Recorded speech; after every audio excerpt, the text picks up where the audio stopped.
Aujourd'hui, je vais vous parler du gang de la clé à molette, écrit par Edward Abbey au début des années 1970.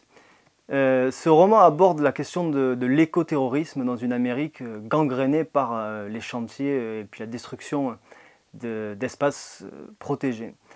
Ce roman met en avant le parcours de 4 personnages qui, au premier abord, n'ont rien à voir. Un professeur presque à la retraite, une jeune étudiante diplômée, un vétéran de la guerre du Vietnam et un mormon. Et donc ce qui va réunir ces 4 personnages dans leur voiture et au travers des routes de l'Ouest américain, ça va être la destruction, le sabotage de tout ce qui peut représenter une menace pour l'environnement américain.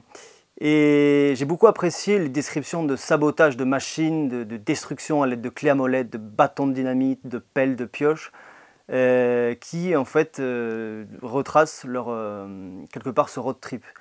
Élément aussi très immersif, c'est la question de la course-poursuite qui va être une trame que l'on va retrouver dans tout ce roman. C'est que bien évidemment, qui dit écoterrorisme dit course-poursuite entre les autorités fédérales américaines et cette bande.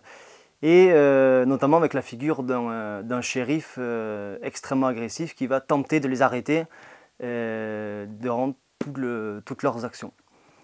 Le gang de la clé à molette, c'est également très intéressant pour comprendre quelque part un peu le fondement des mouvements radicaux écologistes aux États-Unis dans les années 70, et également aussi pour comprendre toute la diversité de la société américaine, diversité de parcours de vie au travers les 4 personnages de ce roman, mais aussi tous les personnages secondaires, notamment des Amérindiens, des Afro-Américains qui peuplent l'Ouest américain. J'ai vraiment apprécié ce livre parce que non seulement il nous apprend quelque part à devenir des terroristes écolos en nous expliquant vraiment dans les détails comment saboter des machines, comment faire sauter un barrage.